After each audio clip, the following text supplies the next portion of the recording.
வணக்கம் குரு ஜோதிடம் சேனல் நேர்களே, நான் உங்கள் அன்பான சயின்டிபிக் வேதிக் அஸ்ட்ராலஜி பேசுகிறேன். நல்லது நினைப்போம், நல்லதே நடக்கும். இந்த வீடியோல நம்ம என்ன பார்க்க போறோம்னா, கன்னி ராசிக்காரர்களுக்கு நவம்பர் 2025 எத்தகைய ஒரு மாதமாக பலாபலன்கள் நிறைந்த ஒரு மாதமாக இருக்க போகிறதுங்கிறது சயின்டிபிக் வேதிக் அஸ்ட்ராலஜி முறையில அறிவியல் சார்ந்த ஜோதிடத்தின் மூலமாக பார்க்க போகிறோம். இந்த பரிகாரங்கள், மூட நம்பிக்கைகள், அது மாதிரி விஷயத்துக்குள்ள போய் மிகைப்படுத்தாமல் உள்ளது உள்ளவாறு உங்களுடைய கர்மா எப்படி செயல்பட போகிறது, ஆண்டு கிரகத்தின் சஞ்சாரம் மூலமாகவும் மாத கிரகத்தின் சஞ்சாரம் மூலமாகவும் பெயர்ச்சி மூலமாகவும் எத்தகைய ஒரு தாக்கத்தை கன்னிராசிக்காரர்களுக்கு கொடுக்க போகிறது அப்படிங்கிறத துல்லியமாக அறிவியல் சார்ந்த சயின்டிபிக் வேதிக் அஸ்ட்ராலஜி முறையில பார்க்க போறோம். இப்ப பாருங்க, கன்னிராசிக்கு சனி, ஆண்டு கிரகமாகிய சனி பாருங்க 7ஆம் இடத்திலேயே இருந்து ராசியை பார்க்கிறார்.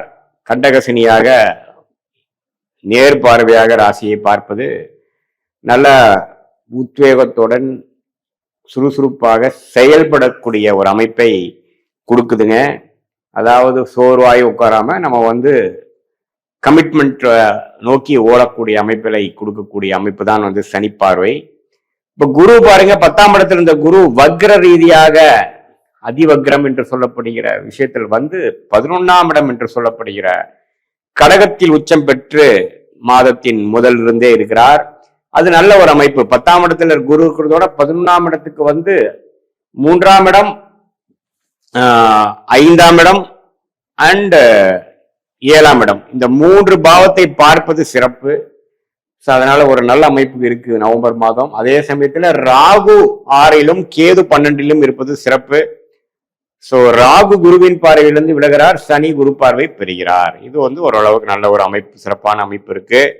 அதே சமயத்துல மாத கிரகமாகிய புதன், ராசி அதிபதியாக இருக்கக்கூடிய புதன் பாருங்க 3ஆம் இடத்துக்கு குரு பார்வை பெறுகிறார். சோ ராசி அதிபதி குரு பார்வை பெறுவது நல்லது. செவ்வாய் குரு பார்வை பெறுகிறார். அதே சமயத்துல உங்களுக்கு சூரியனும் பாருங்க 3rd வீக்ல இருந்து அவரும் குரு பார்வை பெறுகிறார்.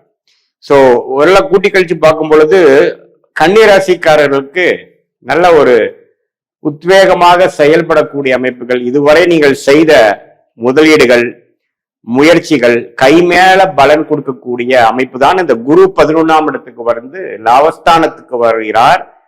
3, 5, 7ஆம் இடத்தை பார்க்கும் பொழுது இதுவரை செய்த சில முயற்சிகளுக்கு ஒரு நல்ல சன்மானம், ஒரு லாபம் பெறக்கூடிய அமைப்பை இந்த அதிவக்ர ரீதியாக வரக்கூடிய குரு பகவான் 11ஆம் வீட்டில் உச்சம் பெறும் பொழுது கொஞ்சம் பரவாயில்லையா இருக்கு. நான் கொஞ்சம் லாபத்தை எடுத்தேன், கொஞ்சம் நம்ம பாசிட்டிவா சில விஷயங்கள் பிசினஸ்ல இருந்து, இன்வெஸ்ட்மெண்ட்ல இருந்து, வேலையில இருந்து கொஞ்சம் பாசிட்டிவான சில விஷயங்கள் நடக்குது, கைக்கு வந்தது அப்படிங்கிற மாதிரி விஷயங்கள் நடக்கக்கூடிய ஒரு மாதமாக நவம்பர் மாதம் இருக்கு. அடுத்தடுத்து வரக்கூடிய மாதத்துல இது ஒரு ஃபவுண்டேஷனை கொடுக்கக்கூடிய ஒரு மாதமாக கன்னிராசிக்காரர்களுக்கு இருக்கிறது. அதே சமயத்துல குடும்பத்துல ஒரு சுப விஷயங்கள் நடக்கிறது, ஒரு குழந்தை பிறக்கிறது, ஒரு நல்ல இதுவரை மனசுல ஒரு மாதிரியான தேடுதலோட இருந்த சில அமைப்புகள் நடந்தேறி மனம் குதூகலம் பெறக்கூடிய அமைப்பு தான் 11ஆம் இடத்துக்கு வரக்கூடிய குரு. அதனால அருமையான விஷயங்கள். சுக்கிரன் 2ஆம் இடத்திலேயே ஆட்சி பலத்தோடு இருக்கிறார், அதுவும் ஒரு அருமையான விஷயம். பண விஷயத்துக்கு பிரச்சனை இல்லை.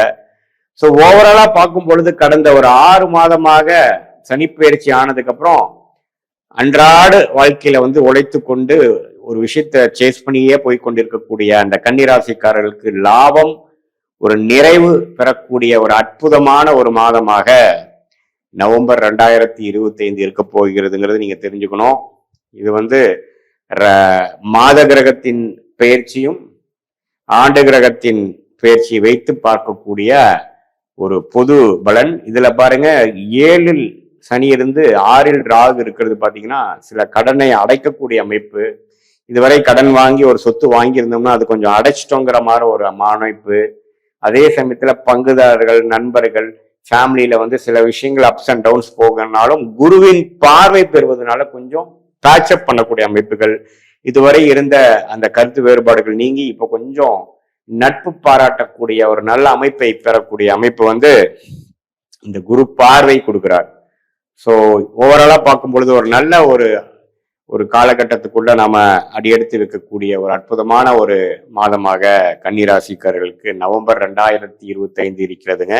இது பொதுவான பலனை தவிர உங்களுடைய ஜென்ம ஜாதகத்தில் நீங்க பிறந்த தேதி, பிறந்த நேரம், பிறந்த ஊரை வைத்து வரக்கூடிய உங்களுடைய ஜாதகத்தில் நீங்க என்ன லக்னத்துல பிறந்தீங்க, அந்த லக்னாதிபதி எப்படி இருக்கிறார், என்ன தசா புக்திகள், அந்தரங்கள், சூக்ஷமங்கள் இப்ப போய்கொண்டு இருக்கிறது, அந்த தசநாதன், புக்திநாதன், சூக்ஷமநாதன், அந்தரநாதன் எப்படி இருக்கிறாங்க இப்ப கோச்சாரத்திலங்கிறதெல்லாம் மிக்ஸ் பண்ணி பார்க்கும் பொழுது உங்களுக்கு ஒரு நல்ல தசாபுக்திகள் போகும் பொழுது நாம் சொன்ன பலன்கள் ஒண்ணுமே கொஞ்சம் தூக்கலாகவும், ஒரு சுமாரான தசாபுக்திகள் போகும் பொழுது ஒண்ணுமே கொஞ்சம் மாடரேட்டான ஒரு அமைப்பை குடிக்கக்கூடிய அமைப்பு வந்து இப்போ கன்னிராசிக்காரர்களுக்கு இருக்கக்கூடிய அமைப்பா இருக்க போகுதுன்னு நீங்க தெரிஞ்சுக்கணும்.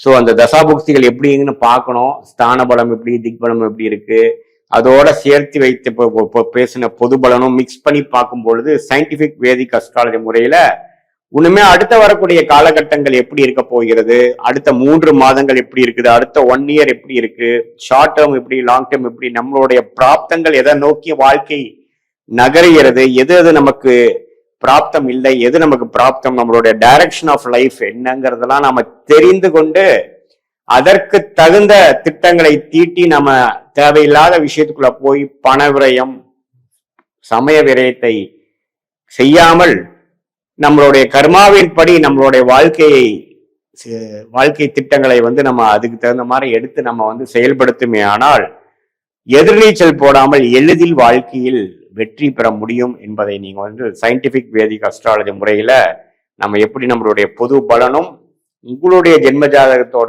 உண்மையான கர்ம பலனும் சேர்த்து வைத்து ஒரு கோடி நம்ம பார்க்கும் பொழுது உங்கள் தசாபுக்திகள் கொஞ்சம் சிறப்பா போச்சுன்னா ஒண்ணுமே நல்ல ஒரு அமைப்புகள் வரும்.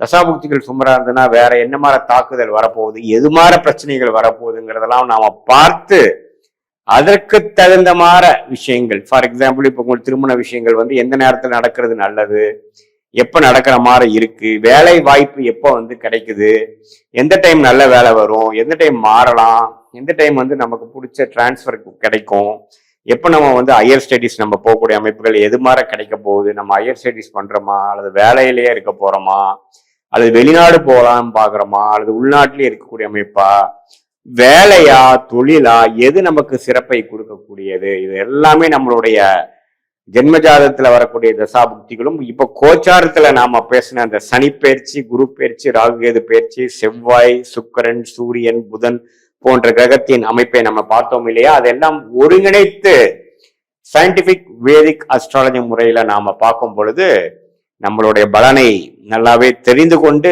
தேவையற்ற விஷயங்களை தவிர்த்து எது நமக்கு தேவையோ அந்த மாதிரி விஷயங்கள் மட்டும் நாம திட்டம் தீட்டி செயல்படுத்திமையானால் வாழ்க்கையில் எளிதில் வெற்றி பெற முடியும் என்று நான் சொல்ல விரும்புகிறேன். மீண்டும் மற்றொரு காணொளியில் சந்திப்போம். நன்றி, வணக்கம்.